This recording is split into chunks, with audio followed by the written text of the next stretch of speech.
I want to introduce, though he needs no introduction, Jim Brewer. Jim, again, will be serving as one of our national directors, a tremendous individual. He was so involved, he and Steve Massett and others, in the location of and bringing together the no-till M-21 project. And as he explains what was done and what we now have, it's incredible.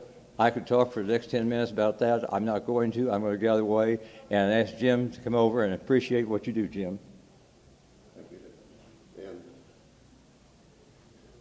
with that introduction, another 10 minutes and it would have been over, so I wouldn't have had to do anything.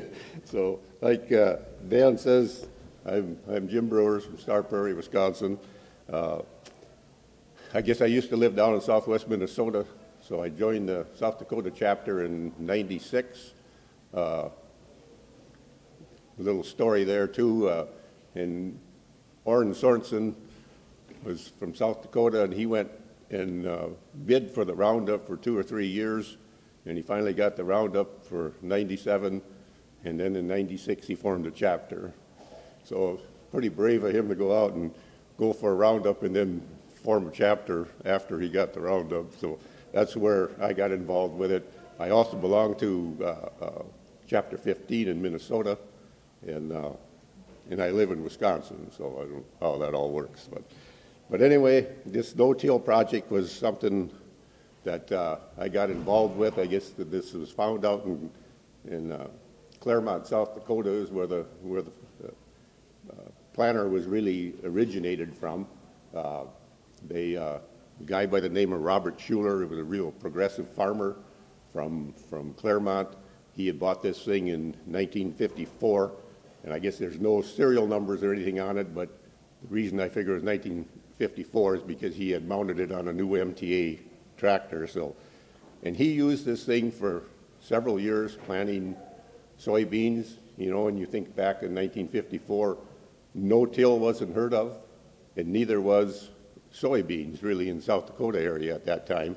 So he was a pretty progressive guy to get out and do this. But it says up there, who was first? When you look at this thing, this guy here is from down in Kentucky, and he planted corn in this no-till corn in here in 1962. That was his first time, and that land has been no-till ever since. And so this is kind of one of the beginnings of the no-till area down in Kentucky. This is kind of unique. This is what he planted it with. It was a converted potato planter, or tobacco planter, I should say. And that's what they use for no-till. I'm thinking, any of you IH enthusiasts out there, you can see that 140 is probably a little bit newer, 1962. So they must have used something before that, but that is one of the things that they did use for that. I just happened to run across that. I thought it was kind of neat that we were using the International back then already. They always claim that Alice Chalmers had the first no-till planter, and I guess the key word there, if you look at that, it was the first successful no-till planter. Their idea of this was that you didn't have to work up a big area of ground. You only had to work up about 2.5 inches of ground to put that seed in. And what they did to do that is they used a fluted coulter on that. These coulters right in there are fluted. The black things right in front of the packing wheels were the coulters. And so they just used that fluted coulter to plant it. But you think about that, by 1966, when this thing came out, we were starting to see herbicides and things to keep the weeds down, where in 1954 that wasn't hardly heard of yet. So this is just a picture of that planter. Can you give me just a minute? I'm supposed to have my pointer out here. Got all about that.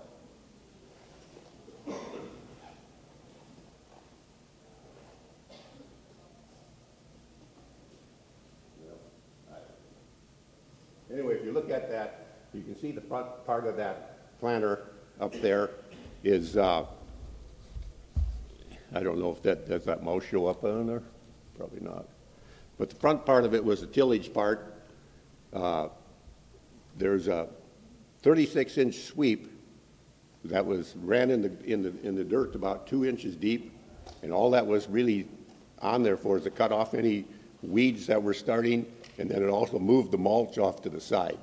And then underneath that 36-inch sweep was an 18-inch sweep, and that was the one that you could adjust that from up to about 9.5 inches deep, and that was the one that actually did the tillage part of it.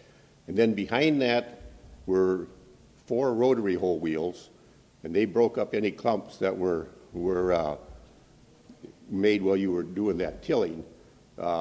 Those rotary hole wheels also drove that starter, that fertilizer. That wasn't the starter fertilizer. This fertilizer was put in deep on the ground all the way down to the bottom of that trench. And then the planter was mounted in the back, and it was a drill planter is what it was. They also put starter fertilizer on. The planting unit on this thing was driven off the packing wheels in the back with a chain, and you just had a drive pulley and a driven pulley, or sprockets, I should say, and you just changed the chain to the number of sprockets that your teeth you had on the sprocket to set your population on that. The fertilizer in the back was starter fertilizer, and there was and we'll see pictures of that, but there was a sprocket that went around the back axle of the tractor that drove the starter fertilizer. And their idea of this is that once the starter fertilizer was used up, the roots would be deep enough to start feeding off that deep fertilizer that they put on in the front of the tractor.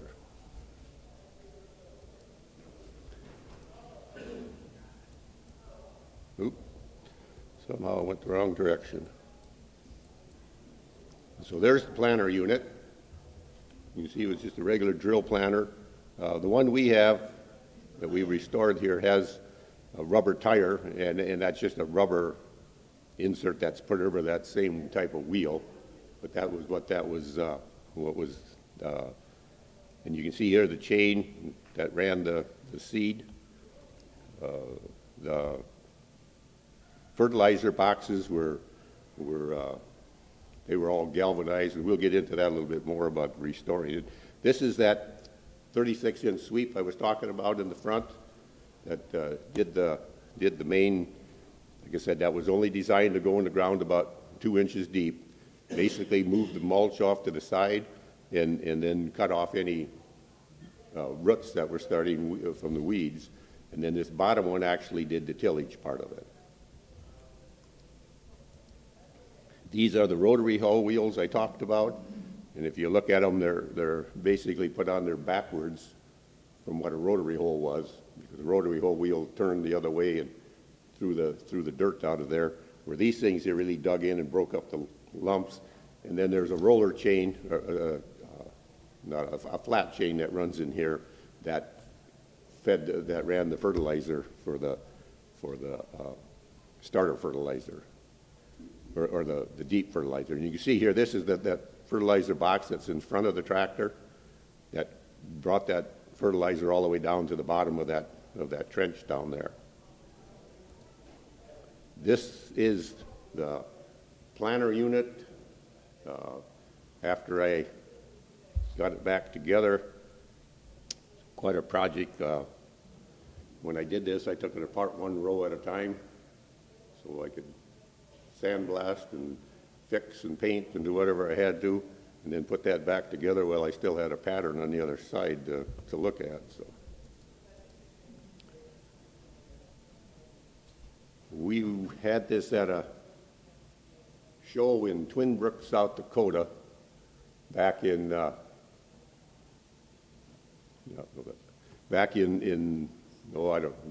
first year that I got it done. And I was missing these split applicators.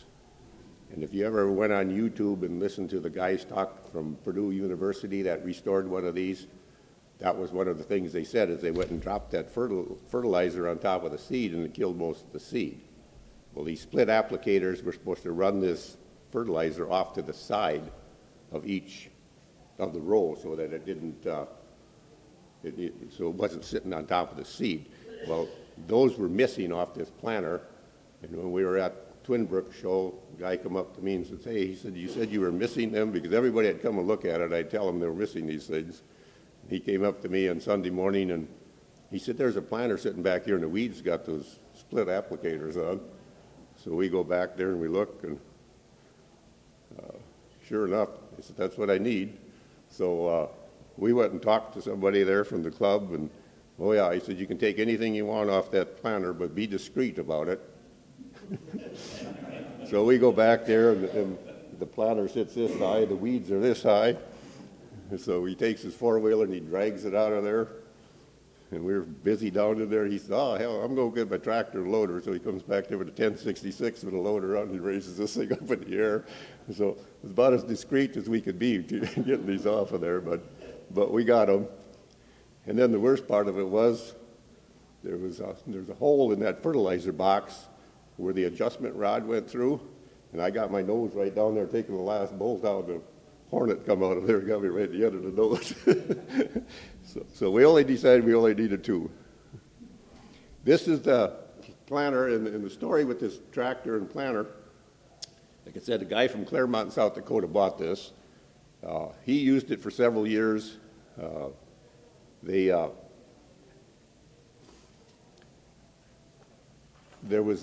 bought it from the Claremont dealership there, and then that dealership came up for sale, and a guy by the name of Darrell Jensen bought the dealership.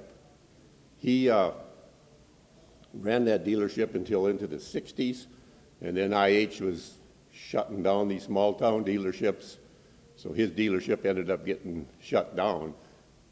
So at that time, he's thinking that John Deere is probably going forward a little faster.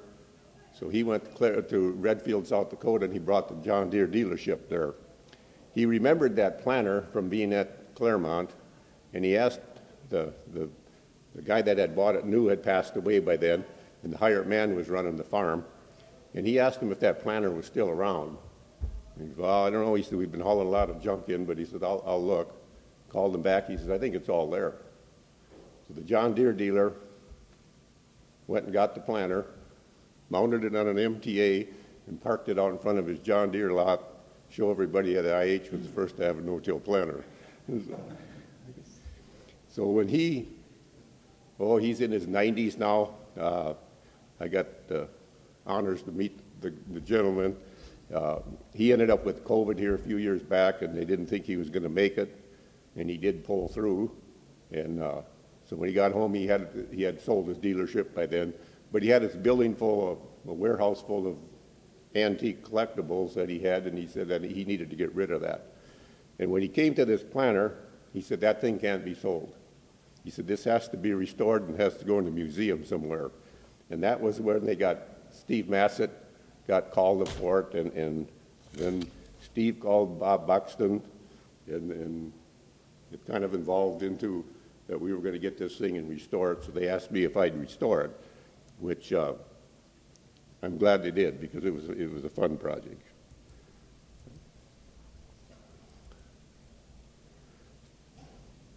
And this is pretty rare.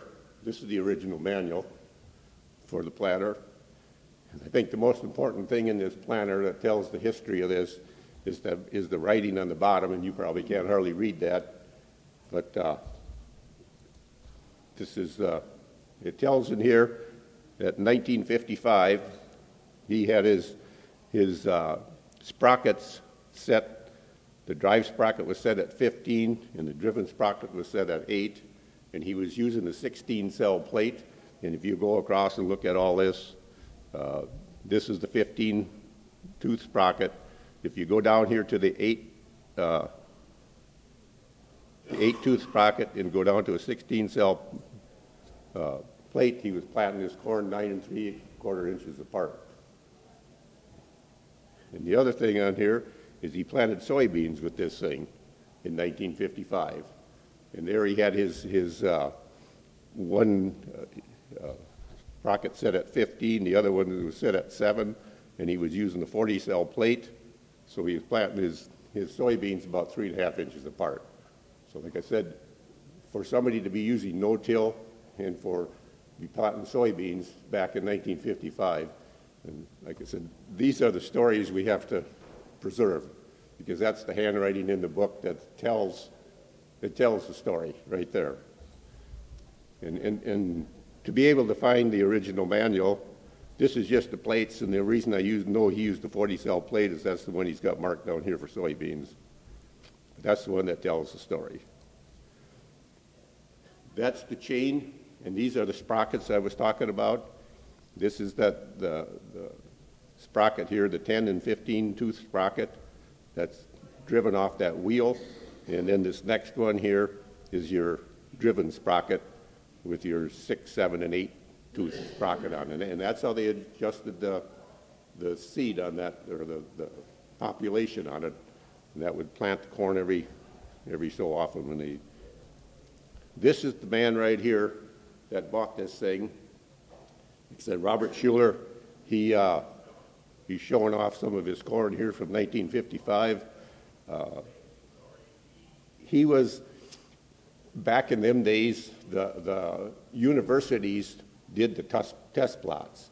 Now if you go around the country, any farmer or anybody that's selling seed corn got their own little test plot.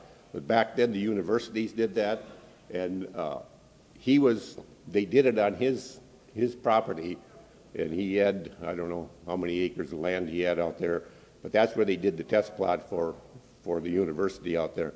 And if you look at that, you can see that there's a little bit of pigeon grass and stuff back in here, so I guess it didn't keep it completely clean. But for him to be doing that, that's pretty amazing.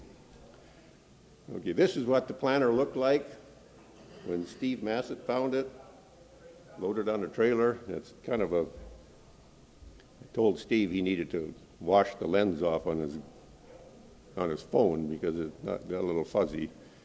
And this is what it looked like when I got it.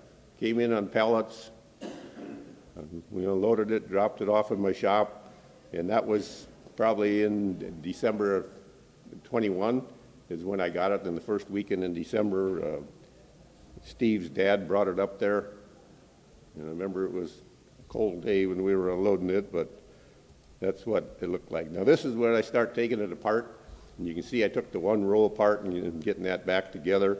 This row over here on the other side is still all intact, so I got a pattern to put it all back.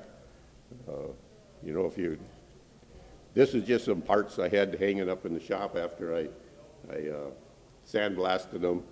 I think there was 2 pieces in there that I had to use my big sandblaster on. The rest of them I could all get in my blasting cabinet after they were all apart. And these are just prime parts. Here's the same parts that are hanging up that I painted. Like I said, it takes probably twice as much paint to paint this thing as it does a whole tractor, because you got so much overspray when you're trying to paint the parts that are hanging in the ceiling. This is that one row going back together. You can see I got the left side there is still intact, and I'm on the way of putting the other row back together now. When I got this thing, the fertilizer boxes all came separate. There was one fertilizer box still mounted on there, and they said, well, we couldn't get that one off. Well, I didn't have no problem getting it off, but when I got it off, that's what I found, is that casting under there was all broke. Found quite a few of the pieces, and I thought, well, that's just a drill planter. That's not going to be hard to find. But I called a guy in Maryland that sells parts, and he does a lot of this stuff, and he had records of that, and he said that's the only planter that was made for. So that was made separate, so we had to get that all welded back together. But somebody asked me if we ever planted corn with it, or I said we have never used it since I restored it, but it would plant corn. I mean, it's all functionable. This is what the part looks like after we got it all back together. There was a rod, this rod right here was missing on that planter. And I went on YouTube and I was looking up the planter that Purdue University has down there, and you can see pictures of them driving around with it. They're missing that shaft too. They never had that on. This is one that was in Rantoul, Illinois, and Bob Buxton and Doug Herbeck were down there, and they took some pictures of that so I could see what it looked like. And as soon as I saw that that thing was bent, I knew right away what happened. Somebody stood on that to get on the tractor, because it is not very easy unit to get on. You got to get your foot stuck under on that bottom bar and then kind of go over the top of it. But that's what they did, is they stood on it. So I ended up having to make that piece, and that's what I came up with. A couple of universal joints, and then I had some 3/4 inch solid shaft and a 1 inch tubing that would slide in and because excuse me, that thing has to be able to slide in and out if those rows are going up and down unevenly. So that had to have some give in there. So that's probably the only part that was really missing on the whole planter, and I thought that's pretty amazing. Even the roller chains, most of those were the flat chains, I should say, most of them were there. This is the first, the rear planter unit back together. I got everything painted up and all bolted back together. These packing wheels had a lot of cracks across them. I knew if I tried to peel that packing wheel off that steel rim that I was going to have pieces. So I dreamt up another way of fixing it. Some of you guys know this. Watching TV, you see this Bill Swift that builds these boats out of Flex Seal and goes floating down the river. That's what I ended up using on there, that Flex Seal, and I kept rubbing that into them holes, kept rubbing it in there, and then I'd sand it down, and then I just got some tire paint and painted over it. And I think they turned out pretty good, because I knew if I got them off there, I'd never get that they would never go back on. This is a mount in front of for the back planter unit. It had bolts on around your axle, just like you have to take the drawbar off, just like you would with a rear gang of a cultivator, and that bolted right onto the tractor. This is the chain that drove the starter fertilizer. There's a clutch inside of here, and there was a rod that went up to this point here that would open up and shut that fertilizer off when you went around the corner to turn the corner, because this chain was driven, the chain that's hanging here was driven off the rear axle of the tractor. And this is the sprocket that you bolted around the rear axle. It was a two-piece sprocket, so you could take it apart and bolt it onto there, and that's what drove your starter fertilizer. This is just showing the fertilizer in the seed boxes. When Steve picked this thing up, he said, "You're going to need one fertilizer box." Well, out of the 6 boxes, I had one good one. And so I worked on them for a while. I did one of them come out pretty good. The bottom part of this seed box is usually where it rusts out right there, where it's bolted onto that casting. And what happened there is it gets fertilizer or dirt and stuff in there, and they rust out. And I thought, well, I'm just going to cut an inch off the bottom of that box and set it back on there, and nobody will know that box is an inch shorter. Well, the first one turned out pretty good, but the second one, by the time I got it out of my bead blaster, it looked like a screen door. So I ended up finding 2 new boxes for it. And then fertilizer boxes, I was at the Minnesota meeting, and I was talking about this thing, and I said, "Anybody got any fertilizer boxes?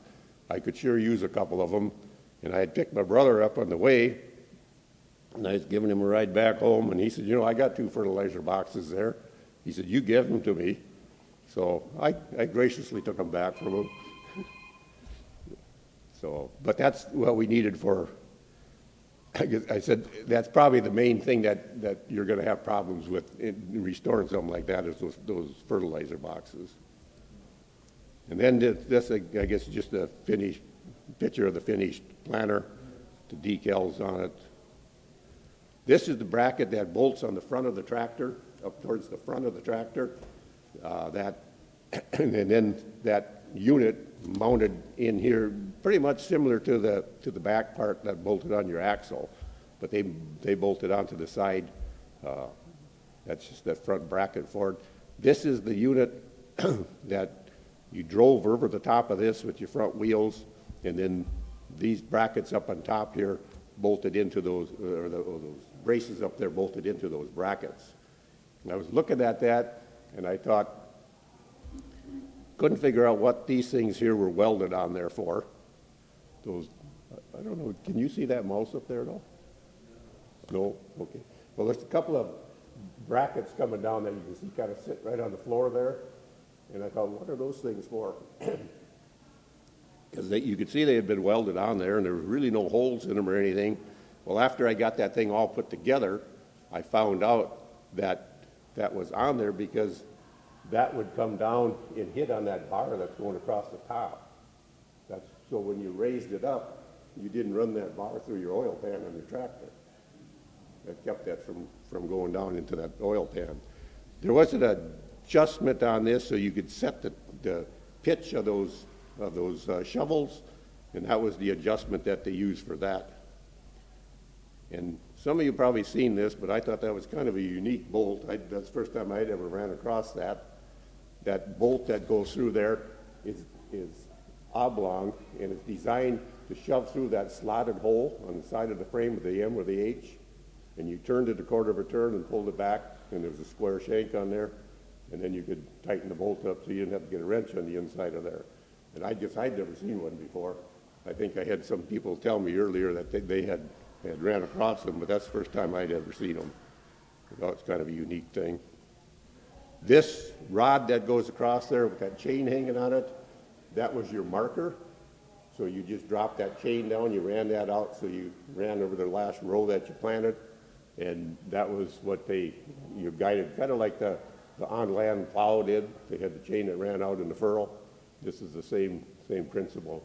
You could also take that rod out, slide it out of there, and there was a hook in the side there that you could shove it into, and you use it for a stand when you took the planter off. It would hold the planter up when you took it off of the tractor. Here is the back part of the planter. Like I said, this is what it looked like. This is the left side of the tillage unit, and that's kind of what it looked like when I got it in pieces. This is the rotary hole wheels that we talked about, and I run them through my bead blaster one at a time, and I think, boy, it looked like there was really a lot of pitting on that. But the more I got looking at it and I got it cleaned up, that's just the way they were casted. They weren't, all them sand holes showed up in there as they did when you casted them. This is the complete rotary hole wheels, all bolted back together. The two inside ones they just spin on the axles. The two outside ones are pinned to the axle because those are the ones that drive the chain to drive the deep fertilizer that they put on up here. And this is just showing the finished, one row of the finished tillage unit in the front. This is bolted on with this one bolt. This thing here hinged. It hinged, and you just shoved that across that big square tube that went underneath there. This is just some parts that I had after I got them painted and before I got it all back together. So like I said, it takes a lot of paint when you're painting these little things a piece at a time. Here's some more parts and this is a stencil I put on. I'm not sure if that stencil was ever on that planter, but if you look at the old plows from back in them years, that's what they used, and I had looked this thing was in 1954, and I'd looked through some archive stuff, and it said 1956, International went from a decal, from a stencil to a decal, because they said that decal would wear off too fast. So I figured, well, this is a 54, this would have still had a stencil on it, and I thought somebody needed to know what number this planter is when they're looking at it, so I put that decal on there. I probably spent as much time on that decal as I did the rest of the planter. You know, you go buy these little letters and put it on there. Well, you spray on that, the paint runs underneath there.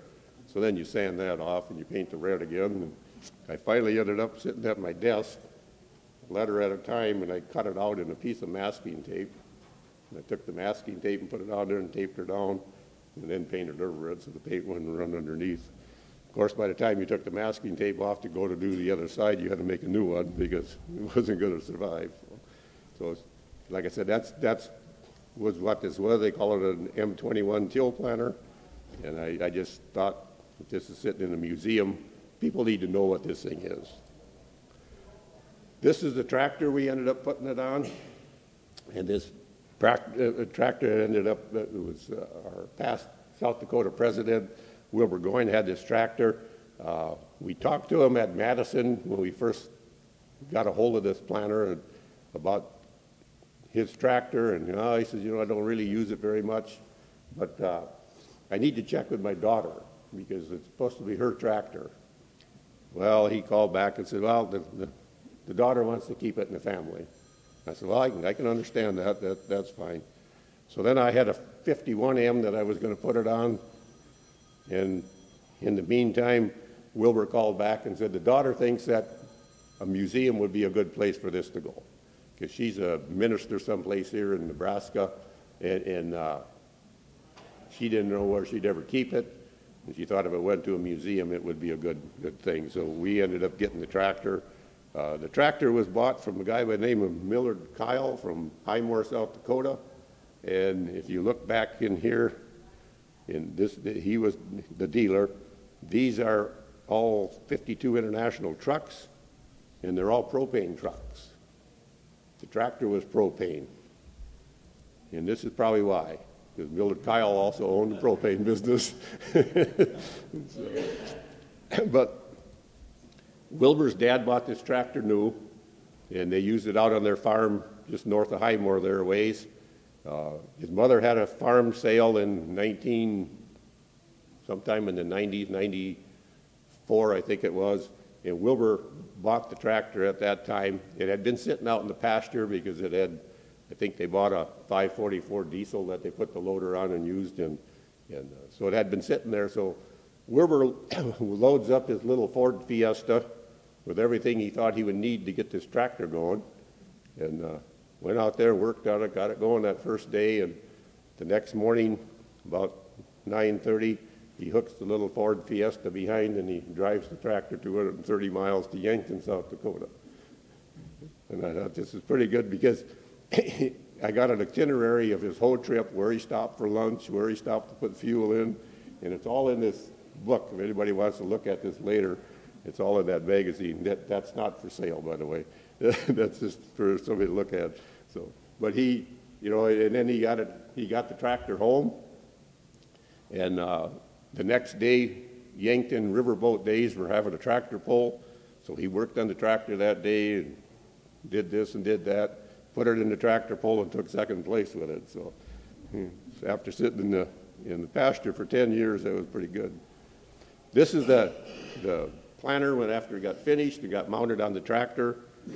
This is kind of the finished product here. This next picture here is a picture that I got from Stan Studebaker.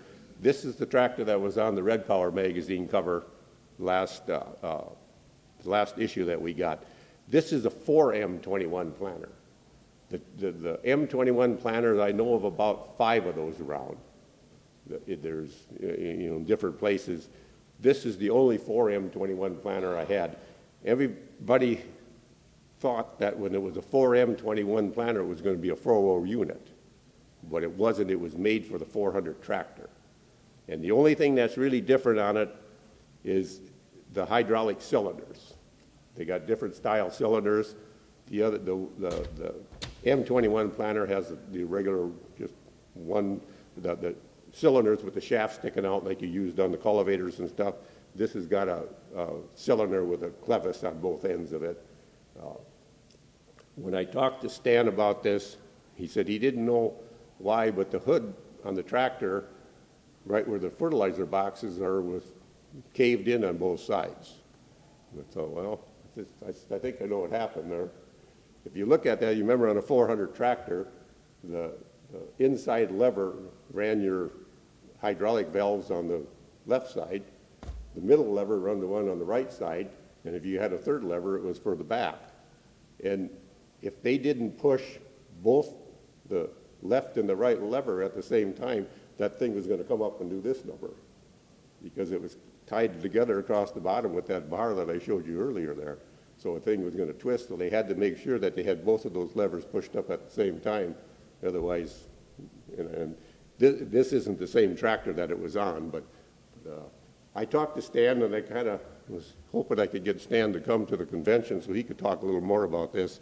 But, you know, I talked earlier about that planter being 10 or 15 years new or ahead of its time because of the lack of herbicides and insecticides and stuff at that time. Stan said his dad bought this thing new, and they used it quite a bit, but he said his biggest complaint was that back in them days, you only really had one big tractor. You know, now farmers got a tractor for every piece of equipment just about, but back then you only had one tractor. So he said if it was in the spring and it got wet, too wet to plant corn, they had to chop hay. And he said this was their chopping tractor. He said that was the biggest complaint they had because then they had to take this whole mechanism off just to be able to go out and chop some hay with it. So that was, you know, because he mentioned that to me, that he said, you know, they talked about the herbicide, but he said that wasn't the complaint that his dad had the most about it. It was the fact that it tied up the tractor too much. So, but I think that's about all I got. Has anybody got any questions? Like I said, I got a book I put together here, shows a bunch of other stuff in there. If anybody's welcome to go look at it. Like I said, it's on the auction block here, but it's not for sale. Okay. So anybody? Yes. Well, that's a good question. Right now it's at the Jim Brewers Museum. No, I tell you,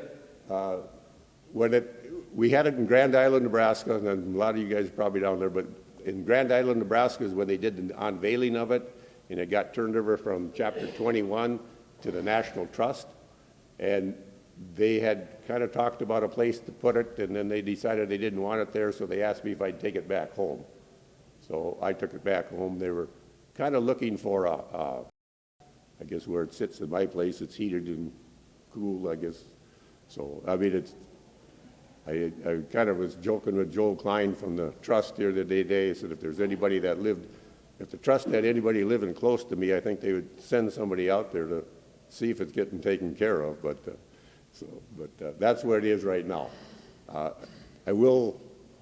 Diane Cloud just asked me yesterday about taking it to Spencer, so it will go down to Spencer. She mentioned Missouri. I know we'll have it in South Dakota in 26. In the meantime, that's the thing, is they're trying to find a place to put it right now. So, any other questions? And then the gentleman come up and asked me if this is ever used, and when I restored this thing, I was surprised at how much wear there were on some of the tightener pulleys and stuff on that. So he did use this thing. It wasn't. It did get used quite a little, I think. So, and I don't know. Stan wasn't real sure how many years they used that 4 M-21 planter, but it sounds like that had got used quite a little too.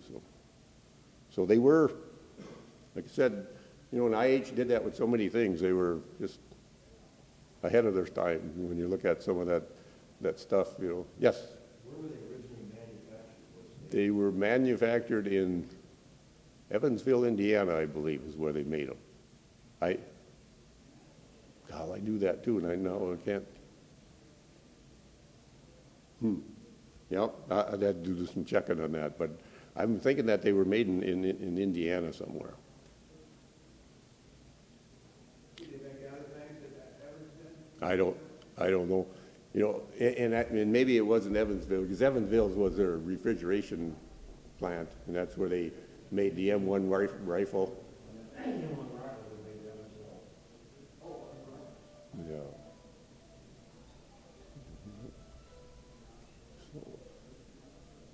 Any other questions?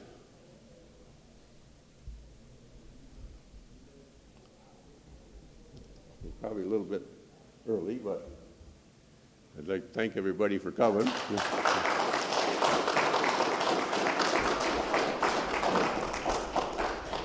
When Dan asked me to do this, I said, well, I think everybody heard this story already. So maybe some of you guys are new, maybe you aren't, or else there wasn't anything else to do out there this morning. But I'm glad to see you here. Thank you.